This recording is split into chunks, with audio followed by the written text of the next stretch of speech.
Hi there, fourth grade. Today we are going to be doing our Weather in a Cup science project. This is to help understand the water cycle.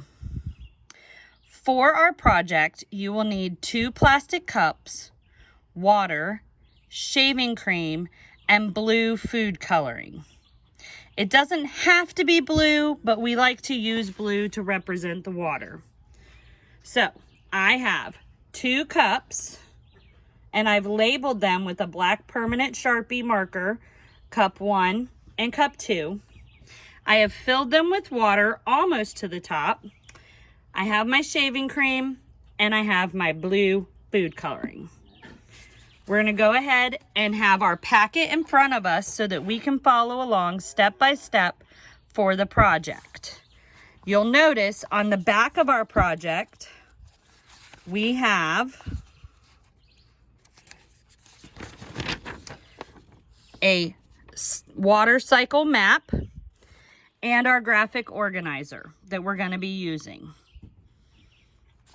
So, step 1 is to fill both cups with water to the top.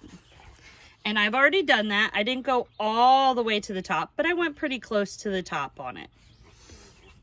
Step 2. In the first cup, place shaving cream on top of the water.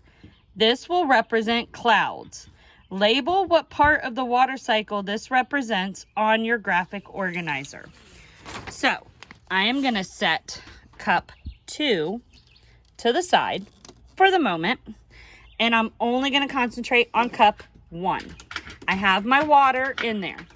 I'm going to take my shaving cream, give it a little shake, and I am going to add my clouds. Get some nice, pretty clouds going on there. So, I have my clouds. The shaving cream represents the clouds. So, if I look at my chart of the water cycle, it tells us that the clouds represent condensation in the water cycle. So if you look at your graphic organizer, they want you to label on cup 1, in the spot right above it, they want you to label what part of the water cycle is the shaving cream or the clouds. So what part of the water cycle is the clouds? And just write that into your graphic organizer. Once you have that, we will go back and look at the next step. Okay, we have completed step 2. We are now looking at step 3. Add food coloring to the shaving cream until it starts to fall down, like rain. Label what part of the water cycle this represents on your graphic organizer. So I'm going to go back to my graphic organizer. It wants us to say what part of the water cycle is the food coloring coming down through the clouds like rain. And we're going to label it right here. Looking at our chart, we're looking for what part of the water cycle is the rain. And now we're going to show what it looks like. So I've got my food coloring here, and I'm going to start adding my food coloring. And we're going to see, oh, I start to see some falling through. Oh, look at that rain just coming down from the clouds. All that rain coming down from the clouds. It's so pretty.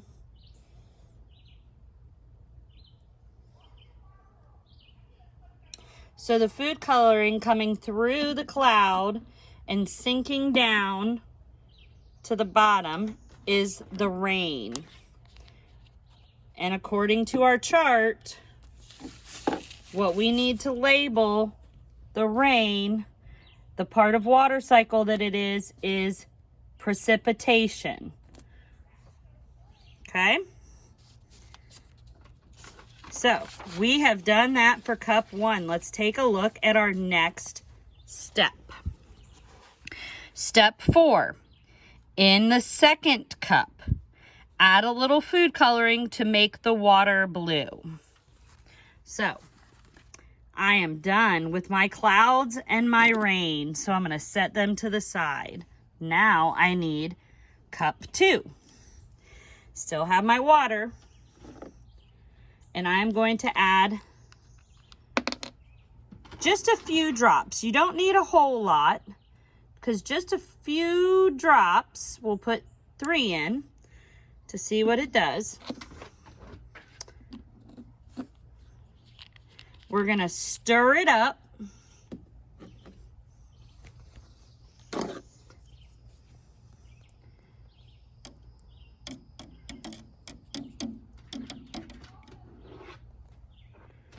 And now the water is blue in cup 2. So I have completed step 4. I added the food coloring and the water is blue. I had to stir it a little to get it in there, but I mixed it up and now the water is blue. So let's take a look at step 5. After the water is mixed in the second cup, set it outside in a sunny spot. Leave it there and return to check it at the end of the day. Label what part of the water cycle this represents on your graphic organizer. So we're going to put this out in the sun. But first, I'm going to take my black marker here and I'm going to draw a line where the water is, right there. And I'm going to write 9 a.m. because I put my cup out in the sun at 9 a.m. And I'm going to leave it out in the sun all day long. Okay? So, after I have left my cup out in the sun all day long, I need to figure out what part of the water cycle this represents. So, at the end of the day, I am going to come back and I'm going to take this cup and take a look at the cup to see what part of the water cycle this could represent.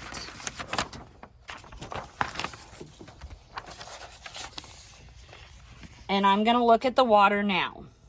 Now, this is where the water was at 9 a.m. this morning. And now it's down here. And I'm going to mark this.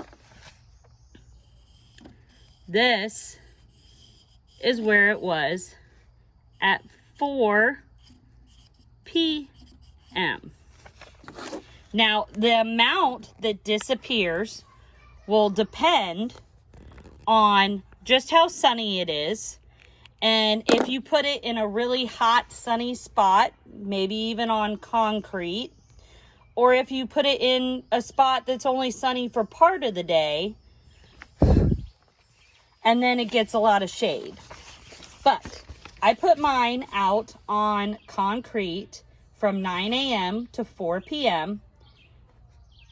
And I had quite a bit of water disappear on me. So now I'm going to look and see.